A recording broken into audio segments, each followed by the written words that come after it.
Ju mikeshat mia, mirë se erdhët në këtë kafe, për të ndarë pak atë atmosferën e fushatës, për të ndarë pak atë ngarkesën që kemi, po pa harruar atë që është më kryesorja, që ne e respektojmë njëra tjetrën, ne e vlerësojmë njëra tjetrën, dhe të gjithë jemi për një kauzë madhore, që është fitoria e Partisë Demokratike dhe Aleancës për Shqipërinë Madhështore.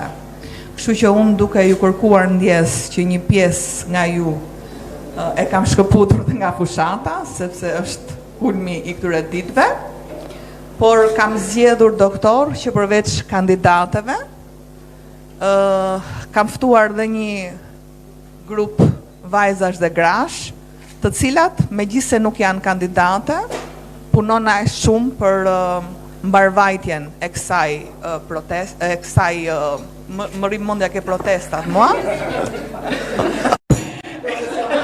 Është e brendshme. Po. Dhe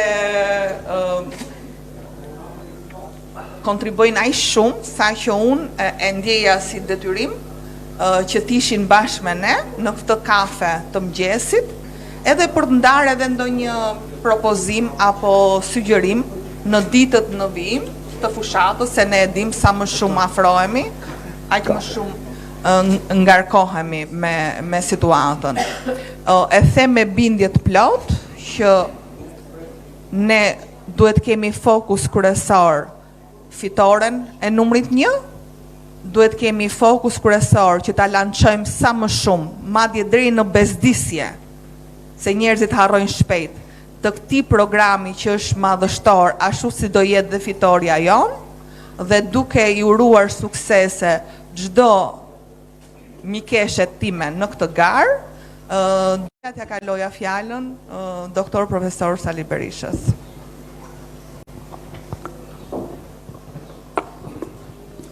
Shumë faleminderit Adriana. Një përshëndetje të përzemërt për të gjitha ju këtu, kandidate për deputete për qytetin e Tiranës, një përshëndetje të përzemërt të gjitha vajzave dhe grave në mbar Shqipërinë që garojnë për deputetën Kuvendin e Popullor nga Aleanca për Shqipërinë Madhështore. Përshëndetje shumë përzemërt gjithashtu të gjithë stafëve tuaja, bashkëpunëtorëve dhe bashkëpunëtorëve tuaja, që po bëjnë gjithçka për një fitore spektakulare të opozitës shqiptare në këto zgjedhje. Kjo është një garë e fortë, sistemi e ka transformuar në një garë, në njërin rrafsh, në njërin aspekt, në një garë që ligjërisht nuk duhet të ishte e tillë, por padrejtësia ligjore e sankcionuar ka bërë që të ndahen në mënyra të ndryshme, të ndahen në dy grupe deputetet, por nga ana tjetër, kjo është një garë prove shumë e shmur, shumë rëndësishme, e cila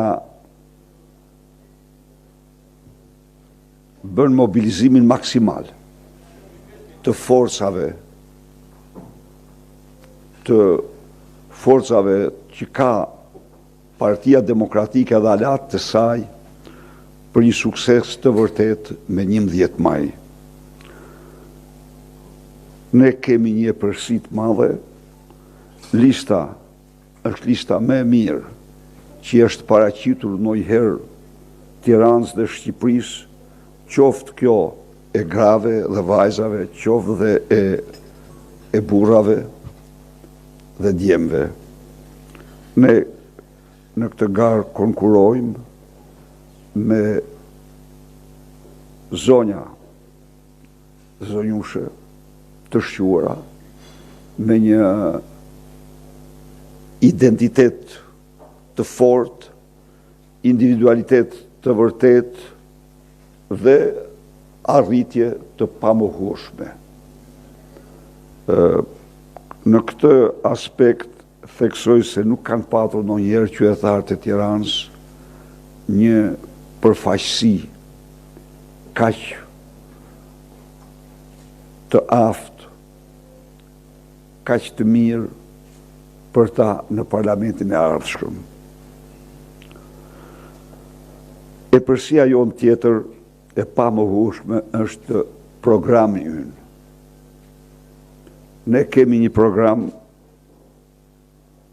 me të cilin me kompetencë të plot ne u japim përgjigje të gjitha problemeve madhore të krijuara nga keqqeverisja e 12 viteve të asaj që e quan vetën në linje, por në fakt provohet e kundërta.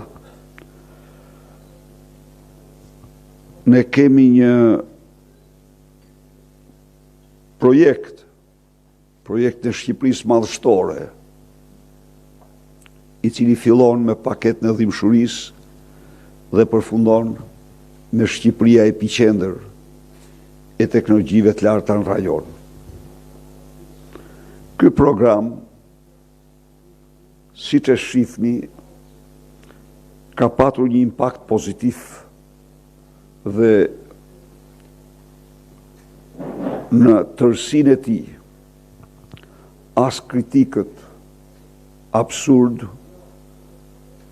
as kërkun ky nuk ka gjetur refuzim. Përkundrazi, është pritur mirë, është pritur me kënaqësi, është e sigurt që ky program është 100% i realizueshëm. Kjo ka rëndësi të madhe, e them këtu para jush. Në qoftë se në vitin 2005 ne paraqitëm një program, ai kishte të panjohurat e veta, kurse ky nuk ka të panjohura për ne.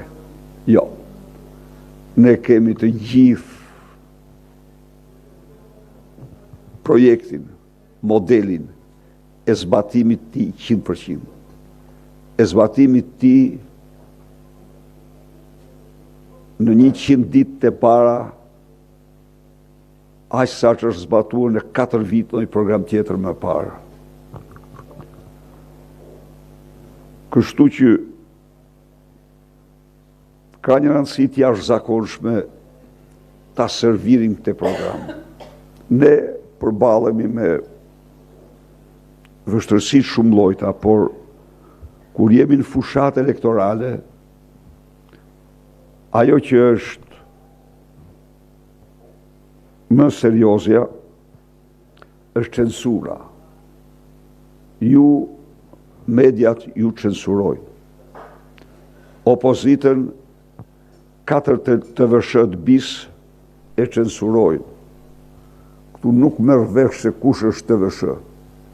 Është TVSH-ja, apo Top VSH-ja tjetër, apo erë të bëj fjalë, janë të gjitha një konglomerat në garë se kush e kush të censuroj më shumë opozitën dhe se kush e kush të shërbej më shumë qeverisë dhe favoreve që ai u bën. Fjala është sigurisht kryesisht për mediat kombëtare. Por historia ka treguar se sa do e fort që tjetë kjo censur, përsëri është e kapërcyeshme. Dhe është e kapërcyeshme vetëm me takime me njerëzit. Fushata e fundit e presidentit Donald Trump ka leksionin më të madh të saj takimin me njerëzit. Ai kishte një censur të jashtëzakonshme në tërësi nga të gjitha ato që quhen mainstream media, përveç njeri që ishte ilkundur. E keni parasysh se si kishin vendos gjigant të rrjeteve sociale censurën, edhe atë censurë kishin kryesisht për Trumpin, që shtrin kudo. Natyrisht, pollet ishin humset më të mëdha në historinë e njerëzimit, sepse dolen institucionet më mashtruese të opinionit publik. 1.6 miliard euro u shpenzuar për polle nga kundërshtarët e presidentit Donald Trump, dhe që të gjitha përfunduan atje ku duhet ishin, sepse mashtruan kombin amerikan duke paraqitur fitimtar atë që s'mund të fitonte. Pra, kemi analogjira të vërteta, por mbështetësit Partia Republikane dhe mbështetësit e presidentit fituan vetëm duke takuar njerëzit, duke takuar amerikanët. Ata gjetën për herë të parë se me takime mund të ndrohej një mendimi i 1/3 së atyre që kishin mendim tjetër për të votuar. Pra, takimi sipas rezultateve të kësaj fushate është përcaktues dhe vendimtar për rezultatin e zgjedhjeve. Ata vendosën një sistem monitorimi individual. Do më thënë, monitoronin çdo takim të çdo mbështetësi të Partisë Republikane. Kur do njërë më shumë se sa këto ditë që këto javë që kanë mbetur nuk marrin peshë dhe rëndësit jashtëzakonshme takimet. Ju takimet tuaja dhe të përfaqësuesve tuaj në shtabe. Ndaj dhe ftesa ime, këshilla ime, sugjerimi im është takime dhe vetëm takime. Çfarë tregojnë? Cili është gjendja në tek qytetarët? Është një optimizëm shumë i madh. Është një optimizëm, po ta shprehim në terma reale, ja u them me bindje të plot, 2 kate me i madh se që mendojmë. Është një optimizëm që nuk mahet mend kur ka ekzistuar. Ju e shifni vetë në takimet tuaja. Unë konstatoj, nuk po flas vetëm për mitingjet, por po flas për takimet që kam bërë në tregje, në rrugë, një klim jashtëzakonisht miqësore. Një klim me një fjalë, qytetarët mezi presin programin ton, fjalën ton, vlerësimin ton. Ky është realiteti. Ndaj dhe unë e kuptoj lodhjen, është faktor normal, por duhet bëjmë gjithçka të dalim mbite dhe të shumë fishojmë takimet me qytetarët. Strukturat e Partisë Demokratike të tëra duhet të jenë në funksion tuaj. Duhet të jenë në funksion tuaj, në shërbim tuaj. Duhet bëjnë takime për ju dhe në emër tuaj. duhet të mbështesin ju fuqimisht.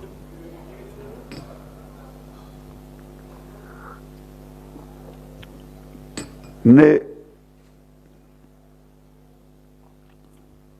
kemi program serios. Shikoni çfarë ndodh në anën tjetër. Ai fillimisht del para shqiptarëve, sikur ka zbrit nga Marsi, sikur nuk ka qeveris 12 vite, sikur nuk din se ku është, nuk flet as për 12 vitet, as për 4 vitet që vinë, dhe zhvillon një narrativ, paraqet një narrativ në të cilën kërkon të ngjasoj me një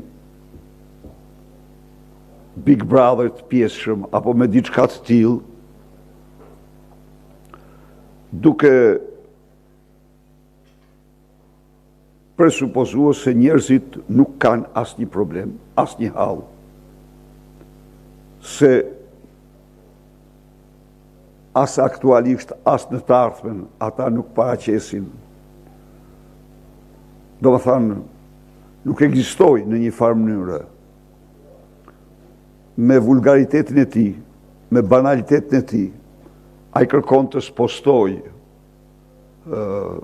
vëmendjen e qytetarëve nga problemet jetike me cilat ata përballen tek probleme që tek mashtrime që ai kërkon të bëj me tallavan e tij.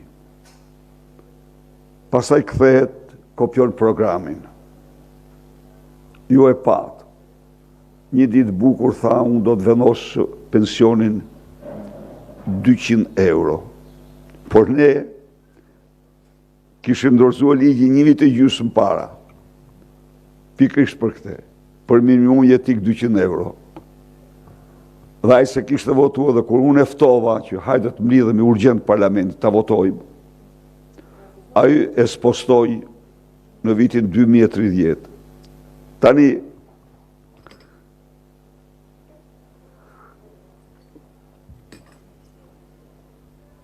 kalon tek pjesa tjetër e programit, falja e gjobave. Ju e dini që ne kemi premtuar faljen e çdo gjobe për qytetarët shqiptar që është vendosur para datës 11 maj e gjerë në vitin 92. Çdo gjobë, çdo kamat zerohet. Bëhet inekzistente për çdo gjë. Duam t'i çlirojmë qytetarët shqiptar nga makthet e padrejtësive që ata kanë përjetuar ndër vite. Çfarë ndodh? Ne kemi fal kamatat. Këta i kanë rikthyer kamatat. S'kan ligj as moral. Ne bëm një amnisti, ne kur, qofse ju kujtohet, kur privatizuam keshin, ne bëm amnistin, i morëm përsi për vetë, dhe në llogaritjet që u bë, kur ju dorëzua kompania, Çezit, ato i mori përsi për qeveria. Pra, nuk ju faturuan kompanisë, ato janë të falura. Këta sot e kësaj dite i mbledhin dhe ndëgjoja një ditë një qytetar që thoshte se më duhet 80 vite punë për të paguar kamatat që kam për energjinë. Kështu që ne, jo vetëm qytetarëve, por ne do falim edhe të gjobat e biznesit vogël. Se edhe ai është viktim e arbitraritetit dhe absurditetit të inspektorëve të qeverisë. Jemi shumë të vendosur dhe njëherë që të falim çdo gjobë. Ai kërkonte amnisti për trafikantët, për grupet kriminale, ne do bëjmë amnisti për qytetarët, për biznese ndershme. Ju e shifni fushat e ti, është një fushat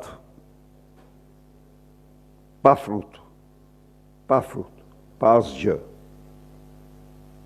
Një fushat që me cilën kërkon se si të kaloj nga një ditë në tjetër me skandale të mëdha, me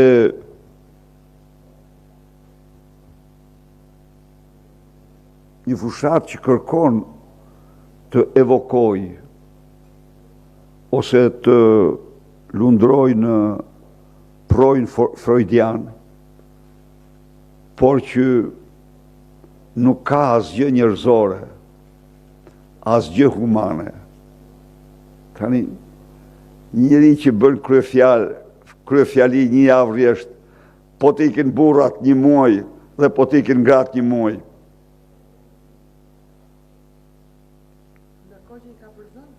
Nuk është problemi. Problemi është se këto që kanë problemet e familjes shqiptare, këto që kanë problemet e shqiptarëve sot. Po çfarë problemi është ajo? Po t'i ke një muaj, ky po t'i ke një muaj ai. Ata kanë problem radhë parë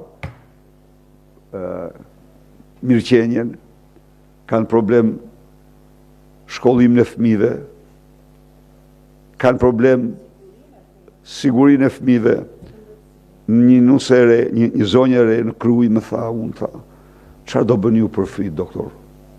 E pash njërë ku e kishte, tha se unë këtu kam 2 fëmijë, nuk ka kopsht, ka gjithsejt vetëm 2 kopshte në Krujë. Ka gjithsejt vetëm 2 kopshte në qytetin e Krujë, nuk kam kopsht, nuk kam ku t'i çoj. Pra, familje që detyrohet për sjellin antarët e vet jashtë vendit se s'kan punë, s'ka ushqim, s'u mjafton të ardhurat. Familje që konstatojnë se shkollat po degradojnë dhe niveli i dijeve të fëmijëve të tyre në vend se të rritet bie. Kjo është e vërteta. Familje që paksohen dhe vetëm paksohen. Unë isha dje në Korçë. Cilat ishin shifrat për Ersekën. Erseka ka qenë 27.000 banor në vitin 2013. Erseka ka ngel me 7.000 banor. 7.000 banor. Një largim mas. Dhe këta 7.000 e kuptoni vetë, këta janë po të bësh mesatarën e moshë, ku del moshë 80 të thyrë. Erseka ka patur vetëm një lindje në vitin 2023, qyteti. Pra, dhe asnjë fjalë nuk thuhet për këto. Ne do të bëjmë kemi vendosur një politikë demografike shumë të fortë. Ne do të japim bonus për fëmijën e parë, 70 euro. Bonus për fëmijën e dytë, 60 euro. Për fëmijën e tretë, do t'jenë nga lindja gjerë në 23 vjeç të gjitha shpenzimet e shtetit. Po kështu fëmijën e katërt. Pra,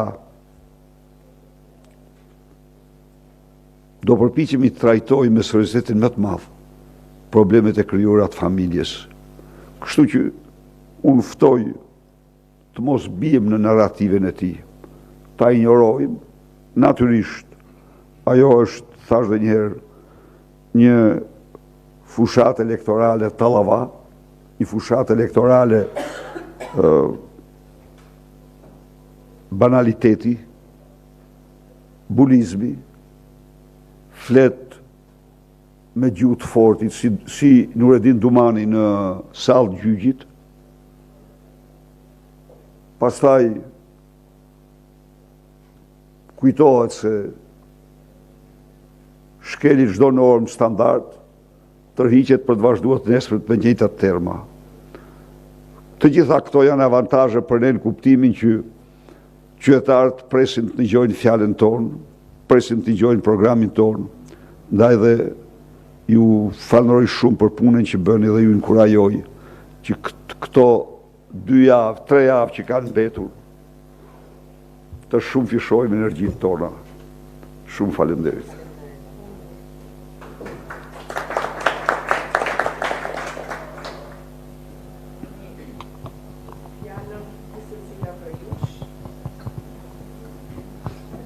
Atëre, fjalën gjithë secila prej jush mund ta marri, por unë vetëm një gjë doja që për të mbetur tek ajo që tha doktori.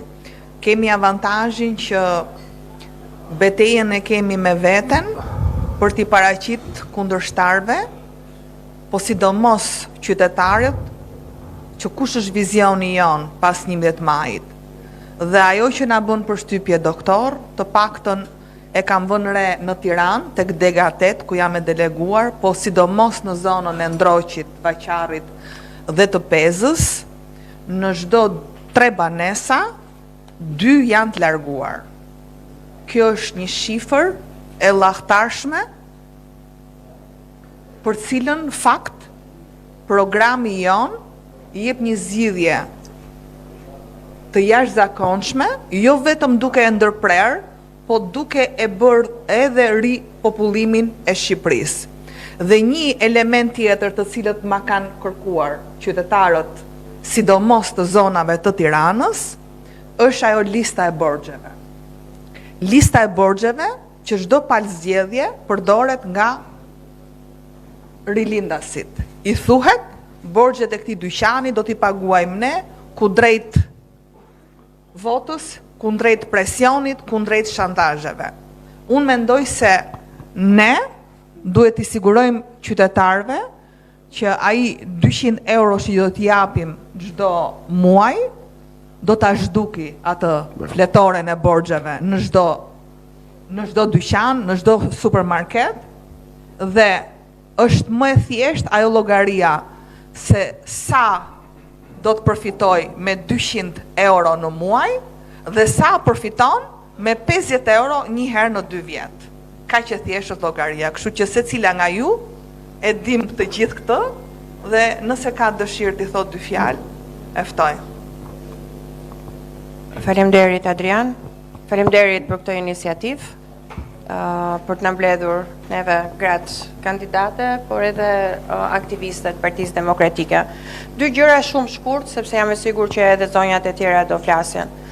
E para, për t'ju rikthyer fjalorit që ka përdorur Rama këto kohët e fundit, unë nuk besoj që është e rastishme, është e qëllimshme për të mbuluar gjithë problematikat dhe që qytetarët mos flasin për hallet, problemet e shumta dhe që i shtohen çdo ditë, por që të merren me ato çka thot Edi Rama, dhe unë nuk do të arrija të kuptoja se si një gruaj, një nën, një prind do mund të hidhte votën për Edi Ramën nëse ai i shtyn, i nxit fëmijët që të futen dhe të kërkojnë fotonudo, apo që të merren me sharjet, jo çyryk, jo ndani burrat, ndani të dashurit. Do me thënë, është krejt e papranueshme për gratë, për vajzat, një fjalor i tillë dhe adresimi ose nxitja, cytja që i bën ai fëmijëve, adoleshentëve, të rinjve për t'u marrë me gjëra që nuk duhet të merren.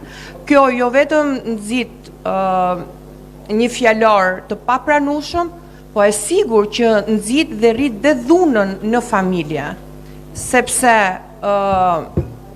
mënyra arrogante, dhuna verbale, psikologjike që ushtron Edi Rama është një model për të gjithë fëmijët, për të gjithë të rinj, për të gjithë burrat në familjet e tyre.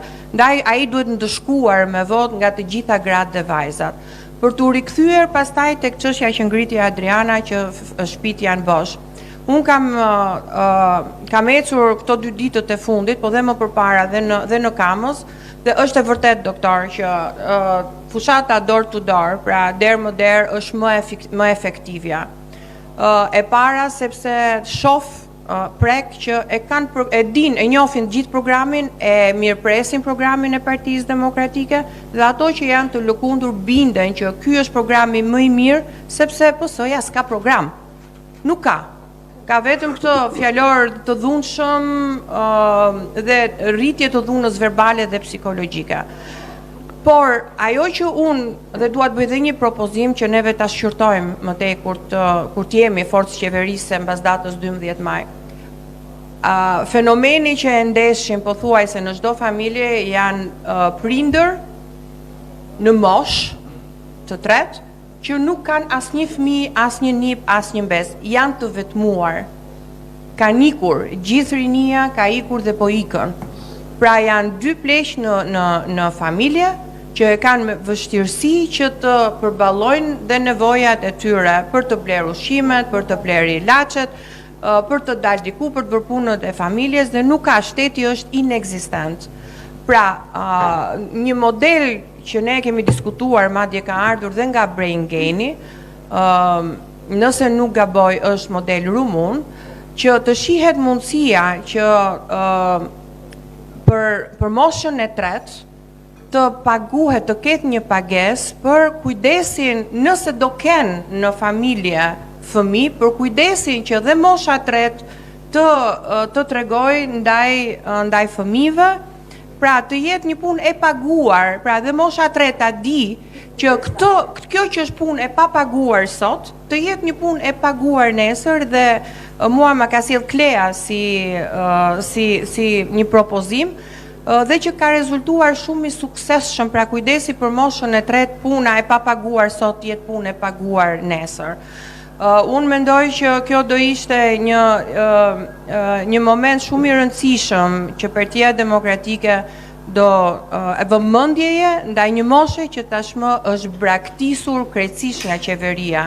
Jo vetëm se pensionet janë 70.000, 80.000 lek, 100.000 mesatarja, por që nuk del as për ilaçe, nuk del as për dritat që shkojnë 80-90.000 dritat për t'i paguar. Pra praktikisht me ato pension, ato mund blejnë vetëm bukë thatë dhe pothuajse asgjë tjetër nëse nuk i ndihmojnë fëmijët e tyre. Unë kaq kisha këto dy fenomene që unë i kam hasur këto ditët e fundit, por hallet, problemet janë pafund. Në Vor, në 2025-ën, në çdo lagje që ka mbajtur, nuk ka drita, nuk ka ujë, nuk ka rrugë. Nuk kanë as gjërat më minimale. Për çfarë flasim ne pastaj? Për pasaportën europiane, kur s'ke ujë, kur s'ke drita, kur s'ke rrugë ku të ecësh. Faleminderit. Faleminderit dashura zonja që na u bashkuat, faleminderit Adriana që u bëre sebeb dhe faleminderit zoti Berisha që na u bashkuat thirrjes së zonjave. Ajo çfarë bën tipike fushatën fakt të zonjave në Partinë Demokratike këtë herë, në këtë fushat, ndryshe edhe nga fushatat, të themi nga eksperienca e fushatave në vende të tjera, qoftë nga Shtetet Bashkuara të Amerikës apo vende të tjera, është se zonjat kandidata apo zonjat pjesëmarrëse në fushat janë konsideruar si zonja ku janë përdorur veshja, artikulimi, krehja, ndetja. Pra ka qenë gjithmonë një fushat ku zonjat janë përdorur të një niveli të dytë të fushatës. Dhe kjo e bën shumë të rëndësishme fushatën e zonjave në Partinë Demokratike, sepse ne po bëjmë një fushat me artikulim politik, me programin politik, dhe jemi njësoj dhe në krah edhe të zotrinjve kandidat, që ne edhe në media, por edhe pjesë Partisë Demokratike, ne përmendemi që po bëjmë fushat politike. Pra ne kemi një programin e Partisë Demokratike, jemi vetmja forcë politike që kemi një program, dhe këtë program e kemi për të gjitha moshat dhe për gjithë target grupet. Pra ne e kemi për studentët, ne e kemi për zonjat, ne e kemi për pensionistet zonja. Pra studentët ka një program. Ajo që përfiton sot nga minimumi jetik është pikërisht zonja, është më shumë se burrat, minimumi jetik e përfitojnë zonjat, se ata janë më shumë në shtëpi dhe janë pa përkrahje apo me përkrahje shumë të vogël. Ajo që përfiton pikërisht edhe nga kujdestarit, janë kryesisht zonjat, sepse zonjat përfitojnë kujdestarit ndaj personave që kanë në familje për kujdestari shëndetësore. Zonjat në pension, po themi përveç zotrinjve, edhe zonjat nënat tona përfitojnë pensionin minimalisht 200 euro dhe që ju rritet çdo vit. Ato që përfitojnë nga programi jonë janë zonjat pikërisht edhe për t'i dhënë një status zonjës në shtëpi për legalizimin.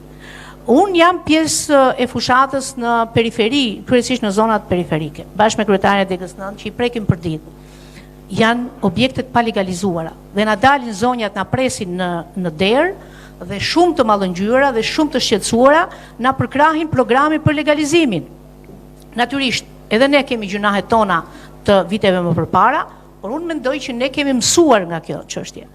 Dhe pjesa e legalizimit në programi Partisë Demokratike është një çështje që po përkrahet dhe po mbështetet kryesisht edhe nga zonjat.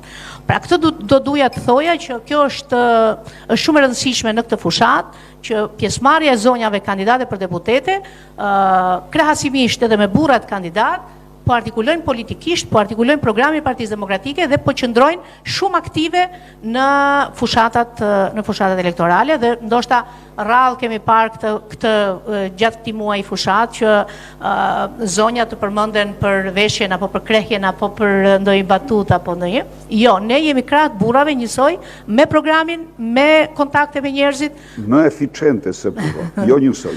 Po për modesti, Jo njësoj. për modesti nuk po e thoja për modesti, për qenë. Po. Faleminderit zonja, faleminderit shumë për pjesëmarrjen.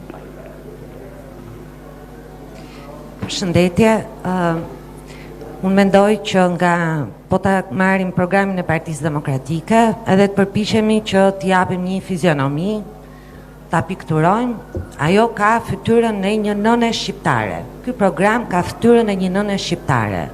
Ka zemrën e një nëne shqiptare që flet me dhimbje dhe i përgjigjet kësaj dhimbje të madhe me një program që i shëron pak nga pak çdo plagë. Plagën e varfërisë, plagën e mungesës së fëmijëve, plagët e mungesës së një perspektive qoftë për arsimin, qoftë për shëndetësinë, problemet e tjera përmendi dhurata legalizimi që është streha. Pra flet ka fizionomin e dhimbësurisë në një nëne, të fuqisë së një nënë kur ka probleme e gjen fuqin nga brenda, edhe çfarë do lloj problemi edhe fizik po të ketë, bëhet një shqiponje vërtet për të mbrojtur gjën më të shtrenjtë që ka familjen e vet.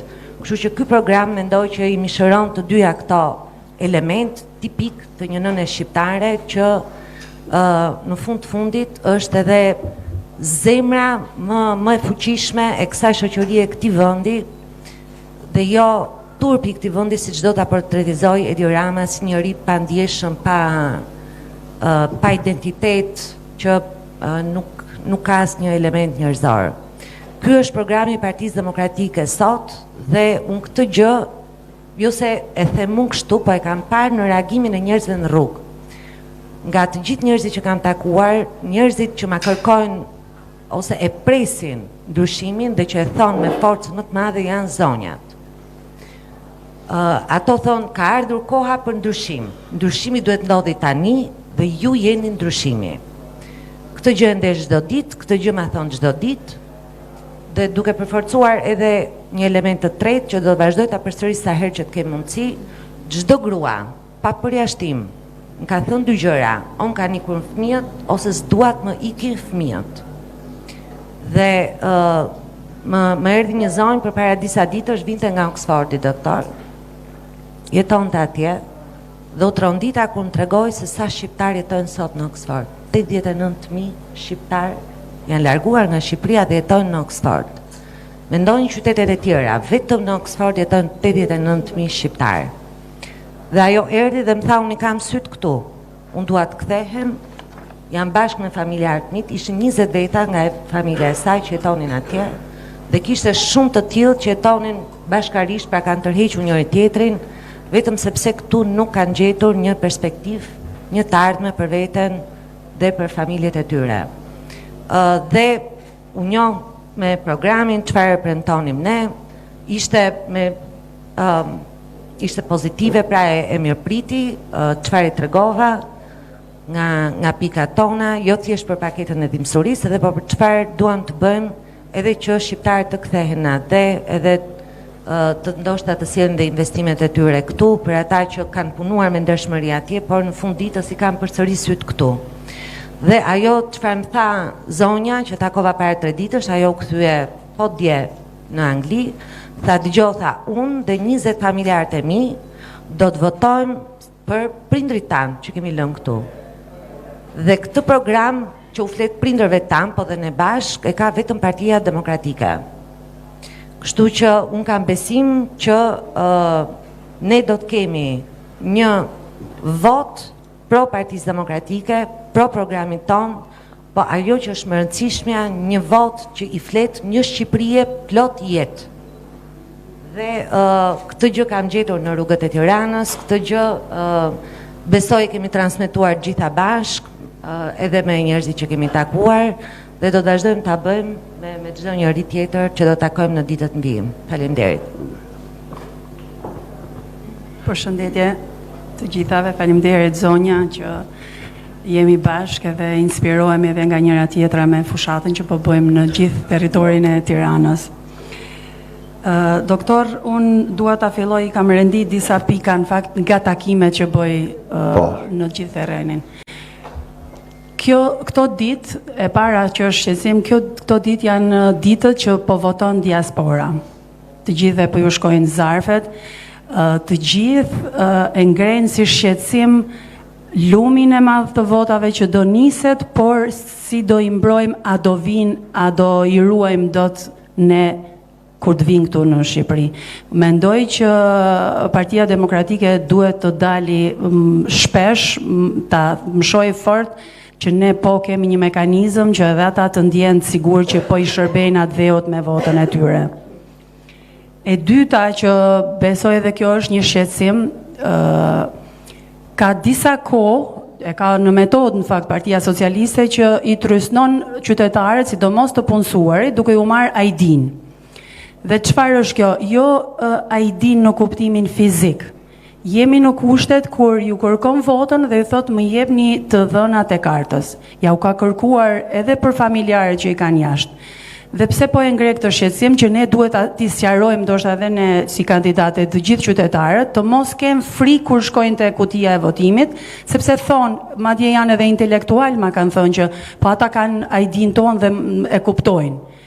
T'i sqarojmë që pse keni dhënë një kartë identiteti, ID-n, nuk do të thotë që ata e kuptojnë ku shkon vota, pa të mos tremben të punësuarit.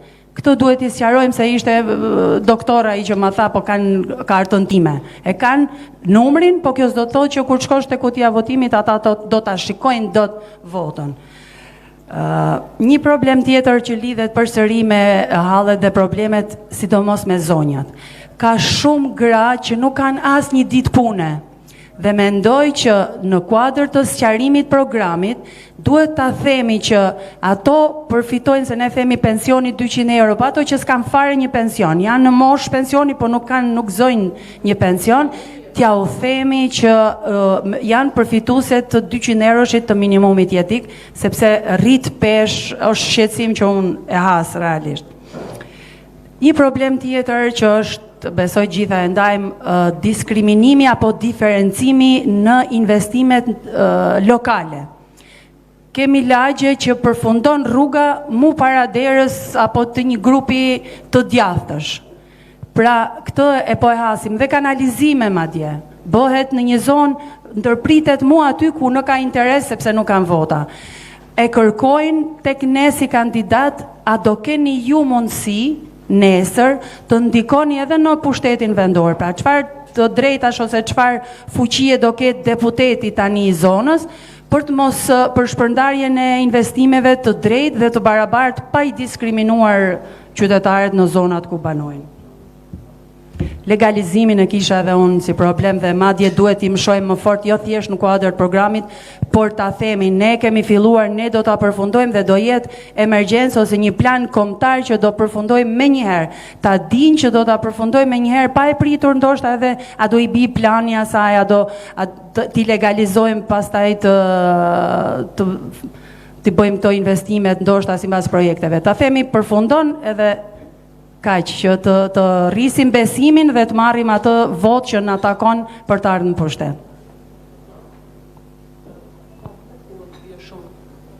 Përshëndetje.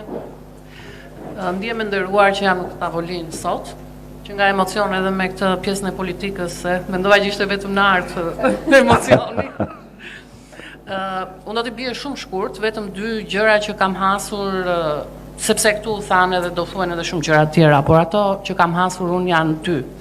E para, fëmijët nën mosh doktor që nuk shkojnë në shkollë. Ka fëmijë që janë dje sapo e takova, ishte një fëmijë 12 vjeçar, ndoshta ishte i komunitetit rom, ndoshta nuk ishte, sepse janë fëmijë që rinë gjithë ditën rrugëve dhe ndonjëherë dielli i zë dhe ti nuk kupton më dhe unë nuk e bëra këtë pyetje, por në të gjitha rastet ata janë fëmijë shqiptar që përveç se duhet të shkojnë në shkollën që është e detyrueshme, duhet të kenë edhe një strehim, sepse shikon fëmijë edhe në orën 12 të natës, që shesin trëndafila karafila rrugëve të Tiranës. Edhe kjo nuk është normale. Unë e them këtë sepse vi nga Amerika dhe nuk kam parë asnjëherë asnjë fëmijë të pashoqëruar në një moshë minore rrugëve. Kjo është e para dhe e dyta që më shqetëson, ose që ndoshta mund ta them si një lloj propozimi, por pastaj sigurisht që kjo do hidhet. Mendoj që gratë që bëjnë 2 fëmijë e sipër duhet kenë një pagë mujore deri në momentin që këta fëmijë bëjnë një moshë madhore. Mund të zgjedhin të bëjnë karrierë, por ato gra që zgjedhin të mos bëjnë karrierë, duhet marrë një pagë për rritjen e fëmijëve të tyre. Sepse dhe mendoj që kur janë 3 fëmijë e sipër, duhet kenë një rrogë mesatare sipas zonave ku jetojnë, ku është rroga mesatare. Kjo në një farë mënyrë mendoj që do ndikojë edhe në rritjen e lindshmërisë dhe gratë do ndihen më të mbrojtura dhe më të forta në pavarësinë e tyre. Nuk do kenë nevojë të i thon burrit na e 5000 lekë të blejmë një fustan, se edhe kjo nuk është njerëzore dhe etike. Kështu që mendoj që ndoshta kjo mund të jetë një pikë që ti jap pak forcë gruas dhe ta stimulojë qoftë për të lindur fëmijë, po qoftë edhe për t'u bërë e zonja e vetes. Për gjërat e tjera, legalizimet edhe këto tjera, flasin kolegët e mia më mirë, po unë këto janë 2 shqetësimet që i kam më afër zemrës, janë fëmijët dhe gratë. Faleminderit. Shumë faleminderit. Përshëndetje doktor Berisha, përshëndetje zonja të nderuara. Përpara se të jemi kandidate për deputeta, mendoj që ne jemi nëna, motra, mikesha, të një bashkëshortit, të një vllai, të një babai. Dhe mendoj se gjua e një gruas e kryeministrit është totalisht për të refuzuar dhe nuk mund të pajtohemi me gjuhën e tij.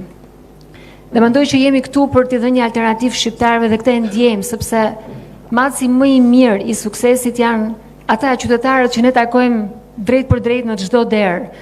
Tek sytë e tyre që na shohin plot shpresë dhe është përgjegjësia jonë që ta bërtasim vërtetën e tyre ku ata nuk munden, janë qytetarë që nuk arrin dot me zërin e tyre aty ku mund të arrim ne. E them këtë sepse do të veçoja vetëm 2 momente gjatë fushatës time kur kam takuar 2 të rinj të kthyer nga Shtetet e Bashkuara të Amerikës që prisnin që të mbaroja fjalimin dhe ishin frymzuar ndoshta nga 2-3 fjalita aty fjalimi për të qëndruar në Shqipëri.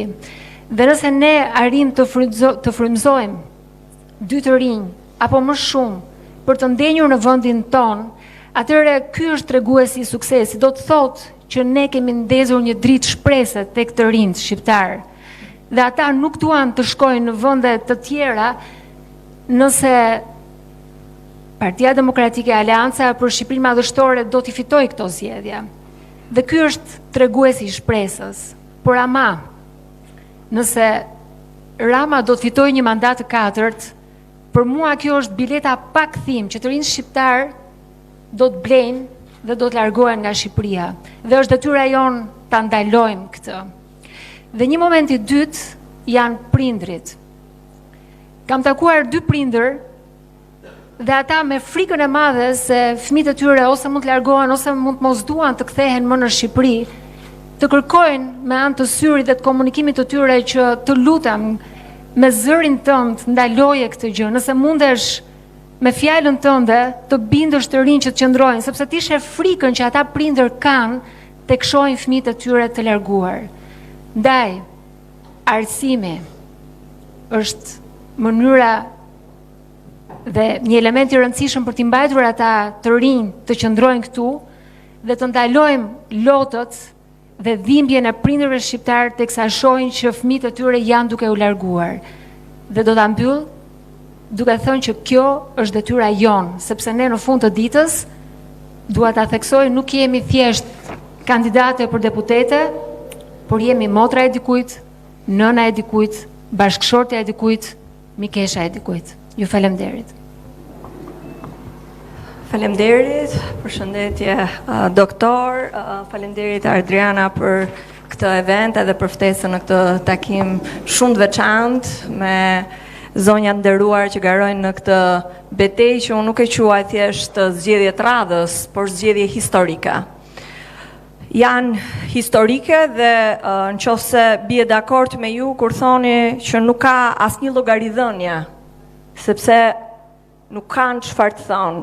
Nuk ka llogaridhënie dhe padyshim që mënyra se si rilindja synon të shmang debatin publik është e para nëpërmjet show, e dyta nëpërmjet bullizimit, e treta mos përballjen, në studio televizive nuk vinë deputetët e majorancës për të dhënë llogari përballë kandidatëve të opozitës dhe këtë e kemi hasur kudo me gjithë kërkesën tonë, sepse nuk duan të japin llogari, pse nuk ka ujë të pishëm, pse nuk ka shkuar buxheti i arsimit 5% siç u premtuan 2013, pse nuk u bë shëndetësia falas, pse në vend që të hapeshin 300.000 vende pune, 1 milion shqiptar u larguan.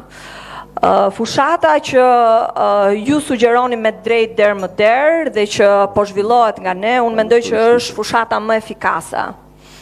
Në takimet që ne zhvillojmë, dhe unë personalisht kam qenë Laprak, kam qenë te Medreseja, kam qenë te Njësia 4 e kudos, bashku me Partinë e Lirisë dhe me gjithë stafin dhe kandidatët tanë, unë do doja të veçoja disa momente. Së pari që ne jemi serioz dhe ne jemi europian në këtë fushat, ne vi me një program konkret dhe ky është standardi i zgjedhjeve e kulturës politike që unë gjykoj që duhet ketë Shqipëria dhe qytetarët në 2025-ën. Flas me bizneset dhe në momentin që flas për programin ton, kur flas për uljen e taksave, tërheq direkt vëmendjen e tyre, kur flas për uljen e çmimit të karburantit, që është marramëndës që konkuron me Singaporin sot që flasim dhe ndikon direkt në çmimet e tyre. Kur flas për uljen e çmimit të energjisë, janë politika konkrete. Por nga ana tjetër, bizneset e vogla në Tiranë përballen me një 10 fishim të taksave vendore. Pra nga njëra anë kanë 0 taks të biznesit vogël, por kjo i një barë shumë e shtuar është përveç kostos energjisë, karburantit e tjerë me radhë, është dhe 10 fishimi. Dhe kur i flas që ne kemi një program konkret që nuk do të ketë taksa mbi 1% të xhiros vjetore, padyshim që është një frymarrje shumë e madhe për bizneset. Atë çfarë thonë është shife vet, nuk ka konsum. Nuk ka qytetar që të shkojnë blejnë produkta. Në çdo biznes, në çdo sipërmarrje. Kjo shpjegohet padyshim se s'ka para, qytetarët nuk kanë të ardhura, pagat janë të pamjaftueshme. 60% e buxhetit tyre familjar shkon vetëm për ushqime dhe e kanë të pamundur të mbijetojnë. Dhe kjo nuk është pa shkak, për mua është një agjendë e qartë shpopullimi për vendin tonë, pra lërit varfër, godit arsimin në mënyrë që mos kesh mendim kritik, mos kesh qytetar të aftë të bëjnë analizë të qeverisjes, dhe padyshim hiqi shërbimet, siç ndodhi me drejtoritë arsimore, siç ndodhi me hartën e regjisore, aksesin drejtësi e tjerë me radhë. Nga ana tjetër, një problematik që has tek arsimi. Arsimi është drama më e madhe dhe bashkohem me koleget dhe duke qenë nga fusha e arsimit, padyshim që e kemi ndjekur dhe përgëzojmë fakt që kemi një program shumë të mirë për arsimin dhe kapitalin njerëzor. E filluat fjalën tuaj me investimin në teknologji. Po jap një shifër sot aksesi në shkollat tona në internet është 5%. Kjo nga raporti i qendresës qytetare, nga raporti i shoqërisë civile. Drama e madhe e kurrikulave që këta bën duke ndërtuar të rinj analfabet. Kurrikula e 2018 që thanë sollën libra nga Oxfordi përkthyen dhe të rinj tanë nuk kuptojnë çfarë lexojnë. Rezultatet e PISA-s e treguan mjaft qartë. Ndaj dhe programi jonë që kërkon një reformë kurrikulare të plot, të depolitizuar, sepse arsimi duhet jetë jashtë politikës. Mësuesit tanë fatkeqësisht bëjnë like share sot ministrën, ndërkohë që duhet merren me edukimin e fëmijëve. Ndaj paga 1.500 euro për mësuesit është dinjitet, është kthimi i atij misionit fisnik që duhet kenë mësuesin dhe padyshim një çlirim i tyre nga një pamundësi ekonomike për të përballuar jetesën me të cilën ata përballen. E thatë shumë qartë në Kruj, por jo vetëm, po të marrë Astirin që s'ka kopshe çerdhe dhe shkolla doktor. Dhe çfarë propozojmë ne edhe në takimet që unë bëj me prindrit? Ne propozojmë atë tollonin apo paketën 250 euro. Pra, jemi të përgjegjshëm që qeveria do duhet sigurojë akses publik dhe akses në sistemin arsimor. Në momentin që nuk e siguron, atëherë ne do t'japim çdo familje 250 euro në mënyrë që ky fëmijë të shkojnë në sistemin arsimor më të afërt privat, derisa qeveria ta përmbushi. Është pritur jashtëzakonisht shumë mirë. Dhe një politik shumë e mirë që i vjen sidomos grave dhe vajzave. Doktor, sistemi 9 vjeçar mbaron në orën 11:12. Në orën 11:12 o do jetë gjyshi që do ta marrë fëmijën, o do jetë një grua që do lër karrierën e saj dhe do kujdeset për fëmijën, ose një sakrificë e jashtëzakonshme e cila nuk e përballon dot. Ju keni dhe së bashku me ne, Partia e Lirisë gjithashtu e ka ngritur me shumë shqetësim këtë. Ne mendojmë të krijojmë një sistem tetorarsh të fëmijëve, ku t'jetë ushqimi i përfshirë për fëmijët, ku t'jetë të bëhen detyrat, dhe këtu po të marrë Kosovën. Prishtina sot që flasim ka këtë sistem. Këtu ka munguar vullneti dhe vëmendja.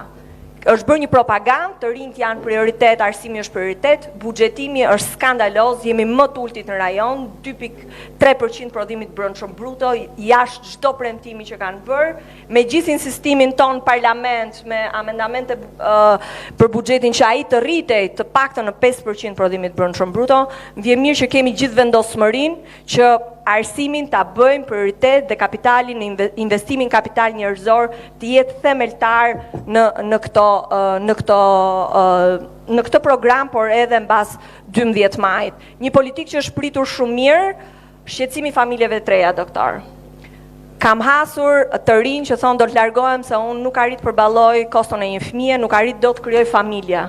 Një nga arsyet themelore pse ikin të rinjt, ku një në 3 maturant do të largohet nga vendi, ku studentët mbasi studiojnë gjermanisht, infermierët, doktorët dhe politika e vetme që gjeti kjo qeveri për shpopullimin ishte pengmarrja e diplomave të mjekëve dhe të infermierëve.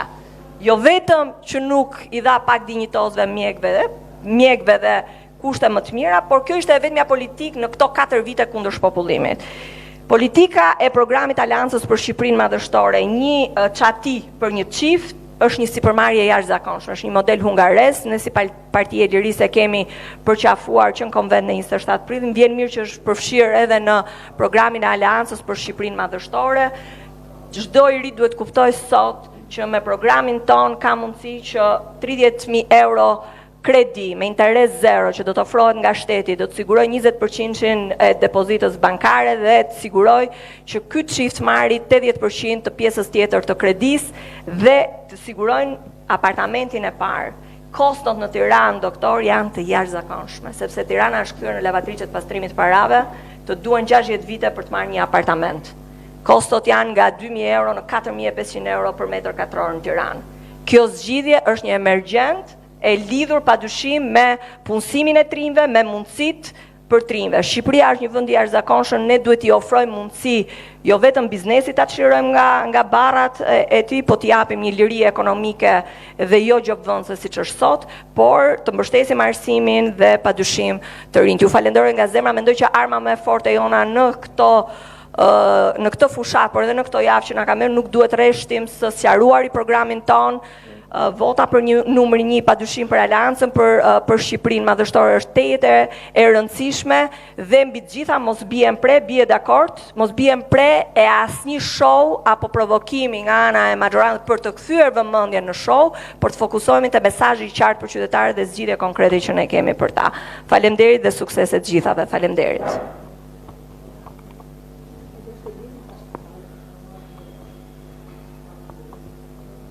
Faleminderit Adriana, faleminderit profesor doktor Seri Berisha, edhe jam shumë e lumtur që jam në një tavolinë kaq të bukur me gjithë ju.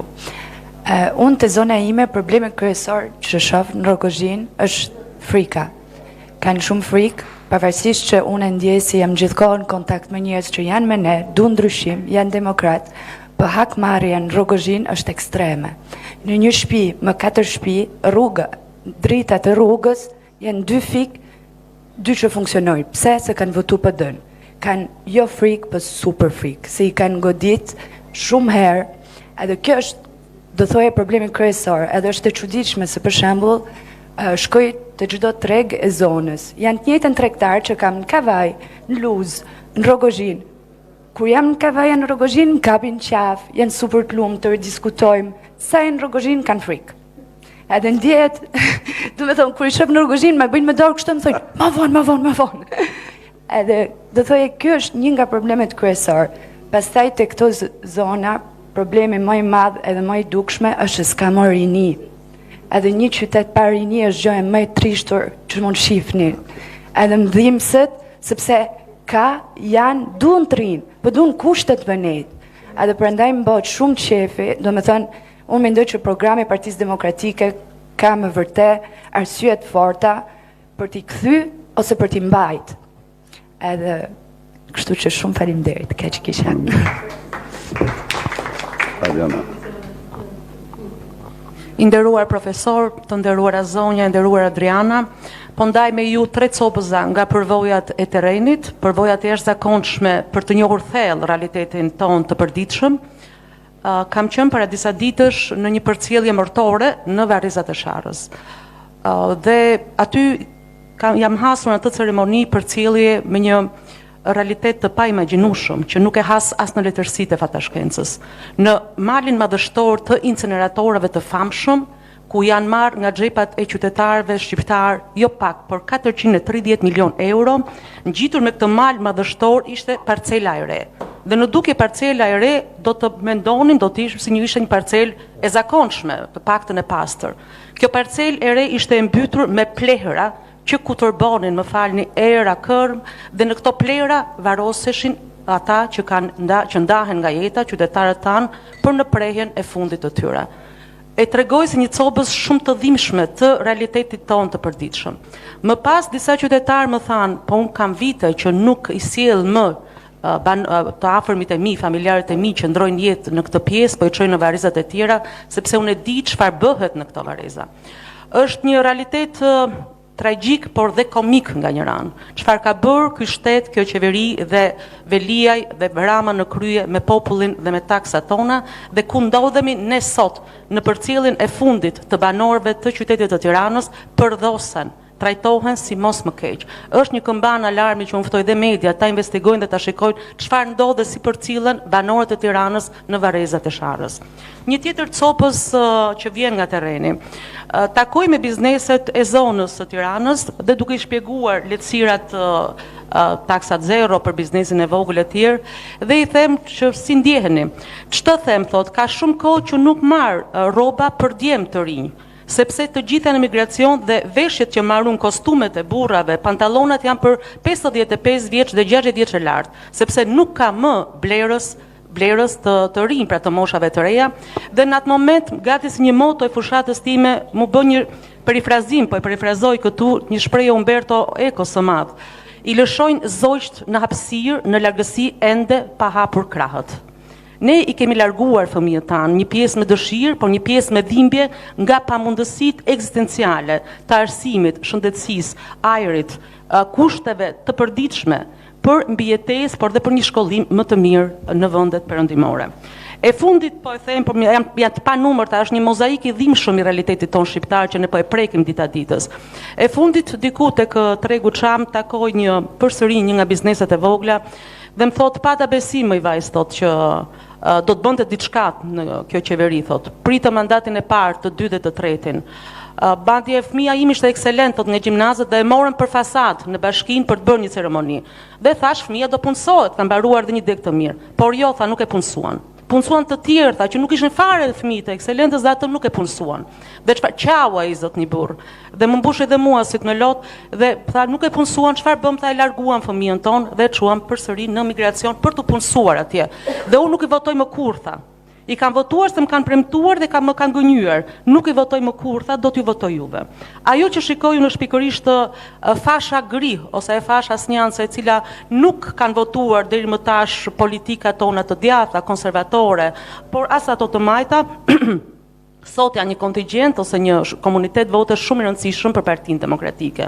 Sigurisht do të mund të zjatesha këtu me arsimin, por të them vetëm një detaj për digitalizimin e shkollave tona.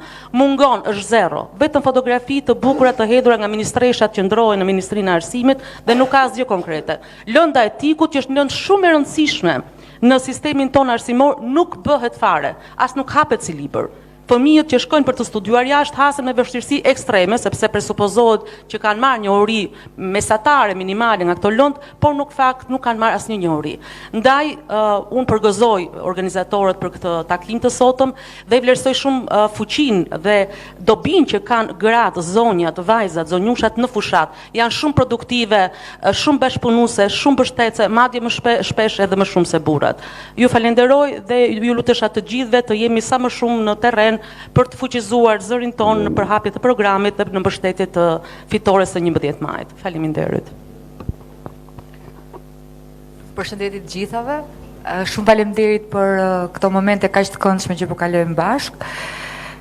Duke ju uruar suksese të gjithave në vijim të programit Partisë Demokratike dhe si forcë politike të cilës I bashkohem, unë jam më tepër për jo vetëm për politikën makro, por për të krijuar hapësira për të prekur dhe lehtësuar dhimbjen e qytetarëve të thjeshtë. E për këtë ju sjell një element shumë të rëndësishëm që deri tani mungon në Shqipëri dhe dua ta theksoj këtë, ka lidhje me jetën e qytetarëve. Janë pikërisht të sëmurët terminal. Të sëmurët terminal në Shqipëri nuk trajtohen, nuk ekziston as një qendër shëndetësore, as një spital, as rajonal, as I përgjithshëm qendror dhe asgjë. Dhe kjo është një problematik shumë e rëndësishme. Më së pari, jo vetëm që sjell degradim emocional dhe psikologjik të vetë të smurit, por familjen e ngarkon jashtëzakonisht shumë, mungesa gjithashtu eksperiencës familjarëve për trajtuar të smurin dhe lënia e tyre në mëshirë të fatit. Pra, absolutisht është një nga elementet kryesor që për cilën edhe duhet ta kemi në planin ton të punës, krijimi I spitaleve, hospitalizimi I të smurve terminal. Shumë faleminderit dhe ju uroj shumë sukses të gjithëve. Adriana. Vetëm pak shkurt, vetëm një shprehje dua ta them. Përshëndetje doktor, përshëndetje Adriana, faleminderit shumë. Adriana janë një aset I pa amortizueshëm për Partinë Demokratike. Në fakt, doktor, të gjitha problematikat pothuajse u thanë, të cilat këto 12 vite qeveria vetëm problematika ka pasur, nuk ka pasur gjë tjetër. Unë dua që ta mbyll me një shprehje turke, me një proverb turk që nëse një palaço hyn në pallat, ai kurrë nuk bëhet mbret, por I gjithë pallati bëhet cirk. Kështu që Partia Demokratike, qeverisja jonë ju siguron administratës publike, kryeministrisë, parlamentit që do ju kthehet dinjiteti. Ju falenderoj shumë. Shumë.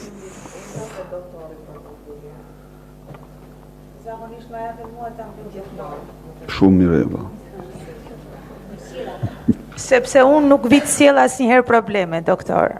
Tani, këto problemet që dëgjuam këtu, doktori, zonja nderuar, amike nderuar, e di më mirë se sa ne. Sepse e para del terren më shumë se sa ne. Takon qytetarët më shumë se sa ne dhe i ka përfshirë gjitha në program.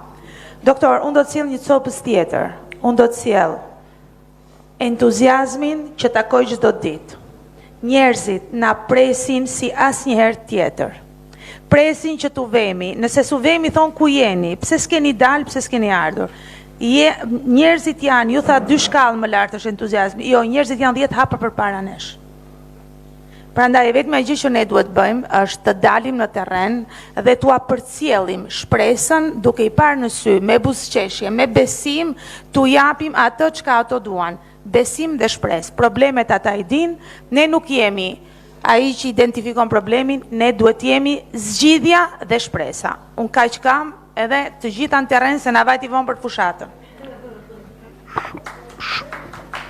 Atëre, faleminderit të gjithave për prezencën. Një falenderim të veçantë kam për gjitha ju që keni marrë kurajën për të kandiduar, së është sfidë më vete të marrë dhe kurajën për kandiduar, dhe realisht e falenderoj doktor Berishën, i cili jo me fjalë, si kundërshtari, po me vepra gjatë gjithë këtyre viteve, ka qenë realisht në krah të vajzave dhe të grave. Fjalën përmbyllëse po ja lej doktorit. Dhe njëherë, ju fanoj shumë për ndërhyrjet që bëtë.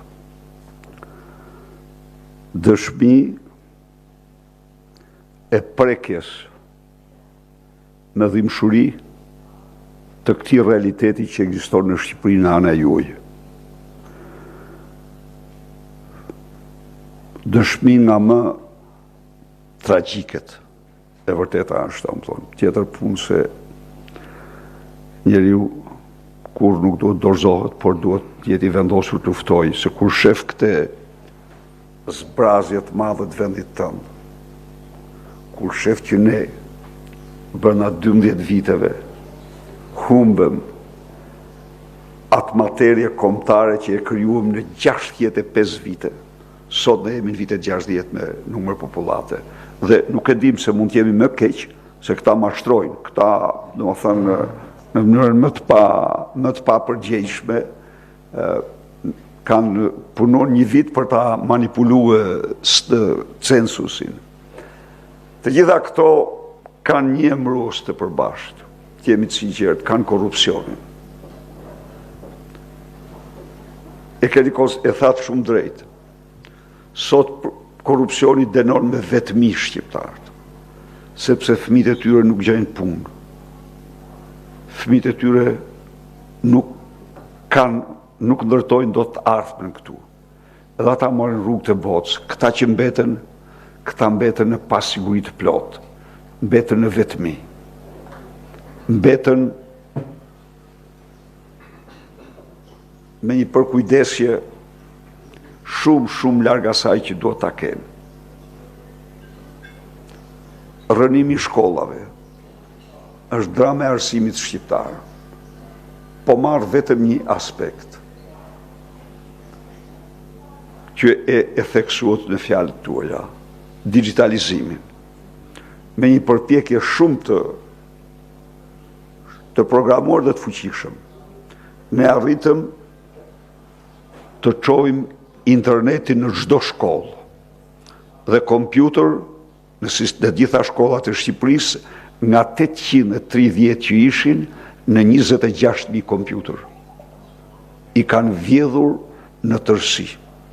Dhe shifra që dhatë Elisa, dramatike, 5% internet në shkollat tona. Do të thënë një involucion, një kthim mrapa i fuqishëm, kaq ka qenë në 2005, 4.9% ka qenë në 2005. Të gjitha këto në një kohë kur miliarda janë zhdukur.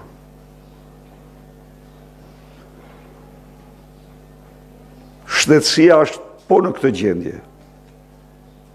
Dhe më keq. Dhe më keq. Kuksi, isha në Kuksu. 3 milion euro spitali, asnjë kirurg,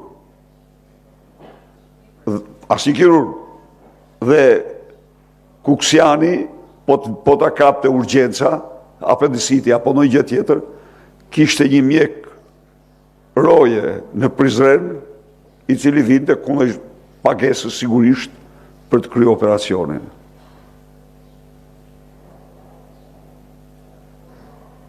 Pra, një degradim i përgjithshëm.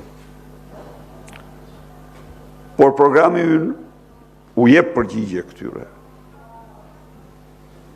Dhe programi ynë është në plotësim e sipër. E shtruhet me të drejtë. Gruaja që nuk ka punuar do ketë 200 euro. Pensioni do vendoset për ato që kanë punuar, minimumi jetik do vendoset për ata që kanë punuar dhe ata që s'kanë punuar. Nuk ka. Për person. Nuk ka shqiptar që nuk do marrë 200 euro. Kjo është paga mbijetesës. Nuk mundet, do shpërndarën këto të ardhura. Do ketë një shpërndarje të drejtë.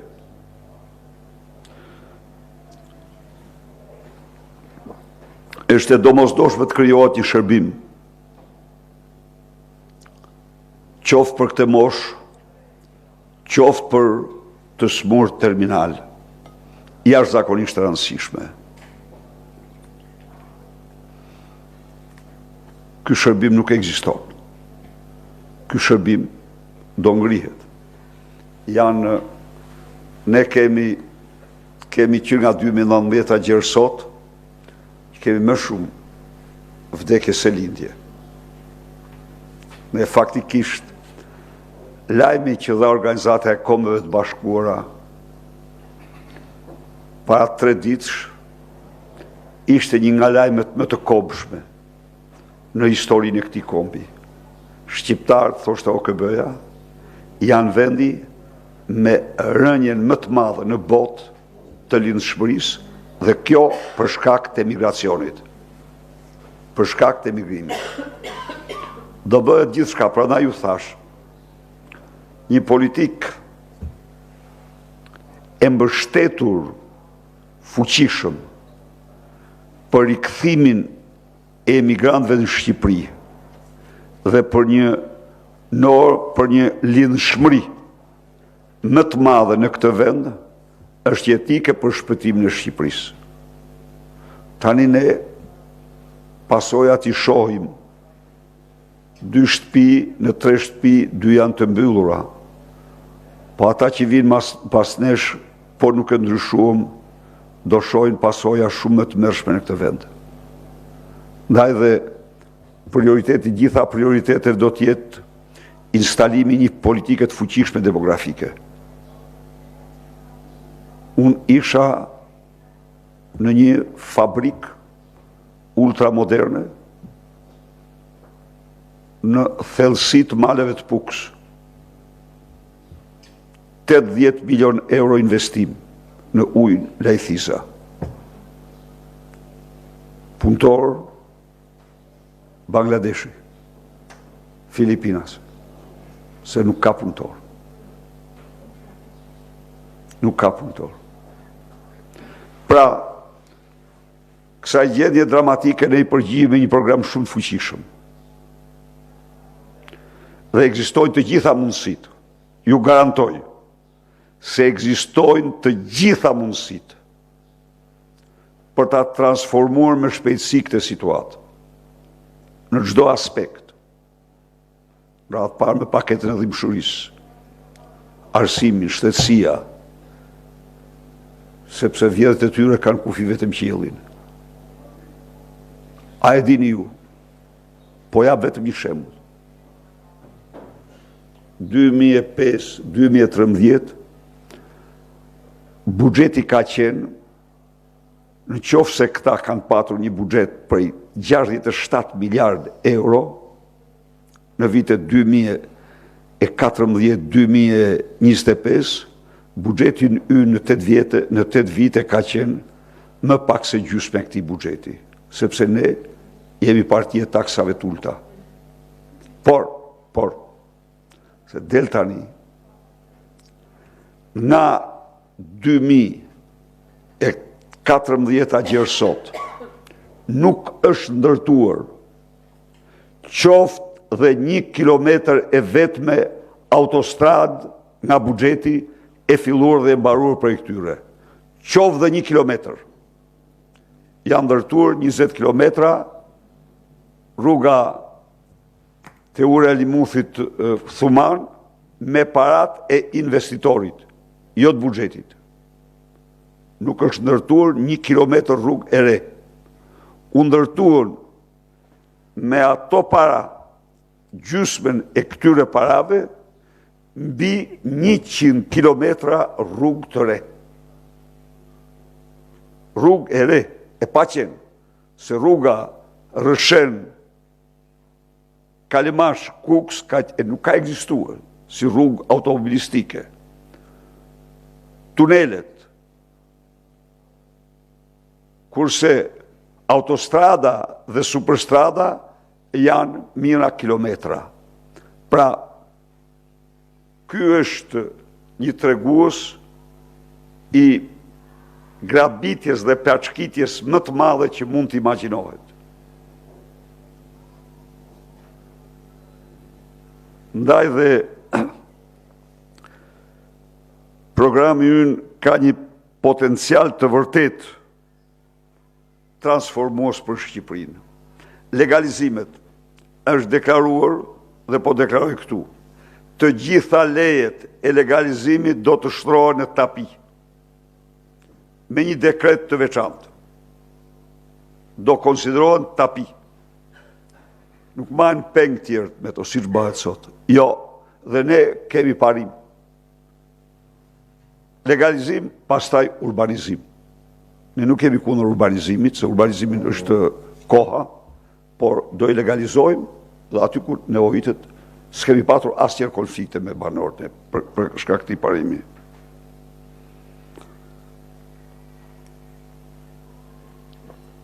Ka një dallim si nata me ditën. A e shifni ju zonjat e partisë tjetër? Unë duhet kam respekt për to, se për nga natyra duhet kem respekt për to. Po kur i ndigjoj që në çdo fjalë këndojnë vetëm këngën e Edi Rams, ju garantoj që as pas vdekjes diktatorit Enver Hoxha, kjo nuk ndodhte me diktatorin e tij pasardhës. Me Enver Hoxhën ndodhte. Enver Hoxhën, ajo e fillonte marrante fjalimin kushtuar Enverit. Tani këto nuk ekziston qytetari për to. Jo, konstatoni vetë. Nuk ekziston qytetari. Ekziston Edi Rama dhe zulmi i tij. Pra, shiko çfarë transformimi kanë.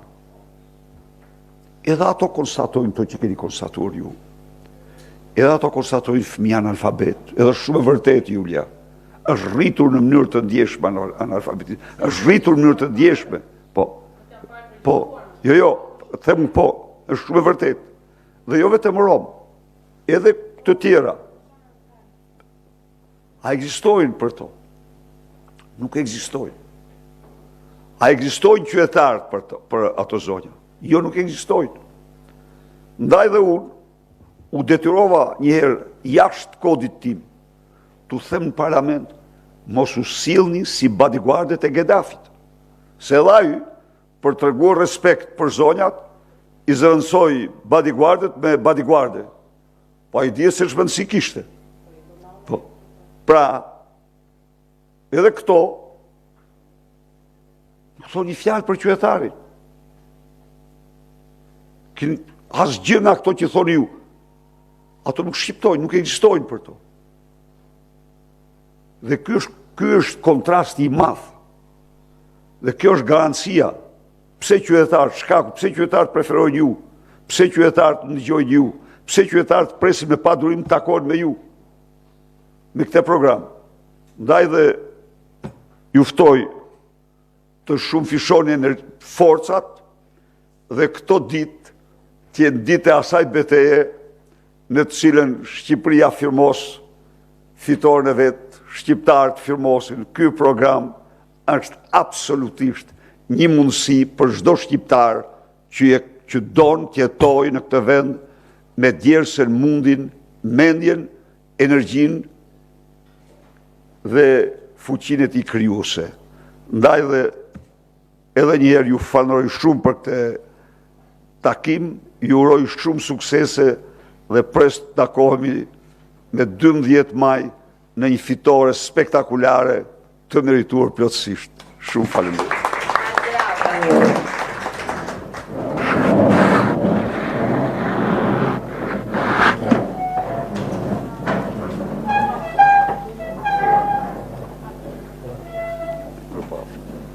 Miropafshim.